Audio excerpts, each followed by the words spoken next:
Welcome to a special edition of Jesse Watters Primetime. I'm Will Cain, in for Jesse.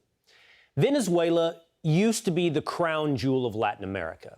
In 1950, it was the fourth richest country in the world per capita. That beat out Australia, Canada, most of Europe. And people led lives not unlike ours. They had money in their pocket. They worked good jobs. They drove decent cars. They even had time to have fun. They went to the movies. They went to the zoo. Venezuela doesn't look like that anymore.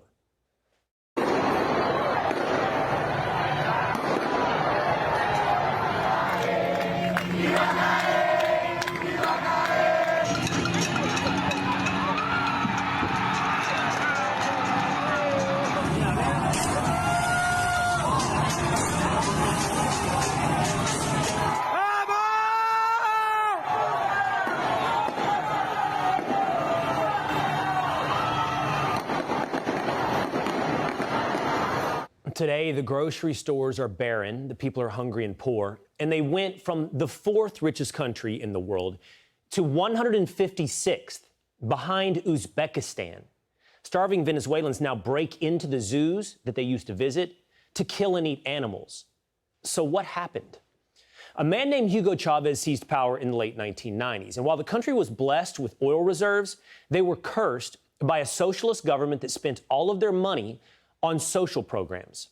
Massive inflation followed. Instead of slowing down spending, though, Chavez took control of the food supply. With rampant inflation, the government decided the way to handle that type of inflation was to control prices, the prices of things like groceries. But just like here, the government isn't particularly adept at any particular job. They then overpaid for food in Venezuela, which of course led to shortages.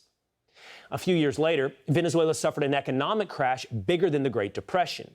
So now you have an oil-rich country that spent money that it didn't have, ending up in complete turmoil. Does that sound kind of familiar? It's like when you hear a new song on the radio today and then you realize after a little bit, where have I heard that before? That new song sampled a track from the 1970s.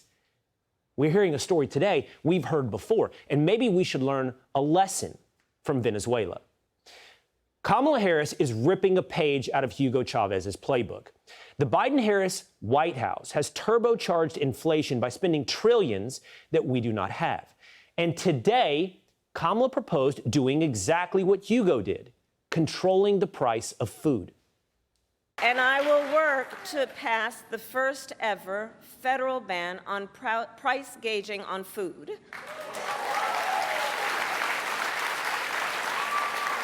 My plan will include new penalties for opportunistic companies that exploit crises and break the rules. Price gauging. She meant price gouging.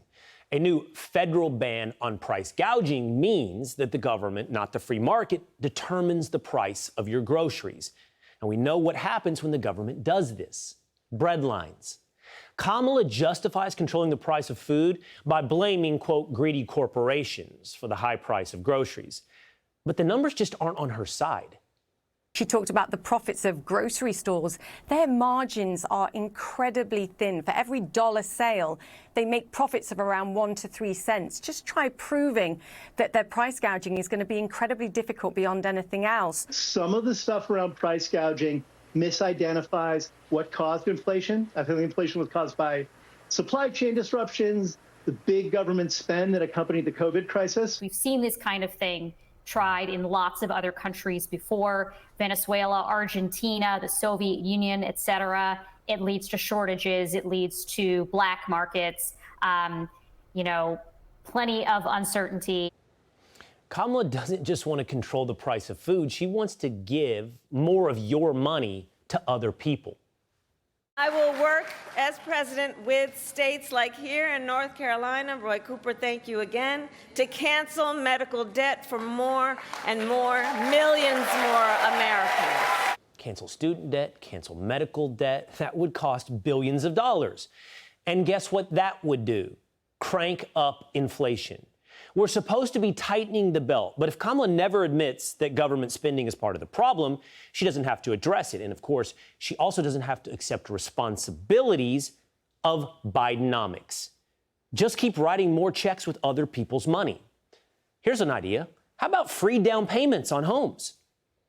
My administration will provide first-time home buyers with $25,000 to help with the down payment on a new home. 25 grand for a down payment? Well, that does sound nice until you realize, well, that's going to jack up the price of homes even more, approximately $25,000. The same way endless college tuition grants made universities completely unaffordable. None of this will stop inflation. It will only make it worse.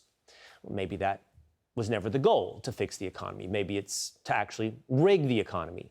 So no matter how hard you work, how much you try, you will just be as poor as everyone else. It has to be about a goal of saying everybody should end up in the same place. And since we didn't start in the same place, some folks might need more. Equitable distribution. Giving resources based on equity, understanding that we fight for equality, but we also need to fight for equity. Equality suggests often everybody should get the same thing. Well, that often assumes everybody started out in the same place, as opposed to equity, which is everyone should end up in the same place. And if you then understand not everybody started out in the same place, you understand some people need more. So we all end up in the same place. That is literally the definition of communism. Click here to subscribe to the Fox News YouTube page to catch our hottest interviews and most compelling analysis. You won't get it anywhere else.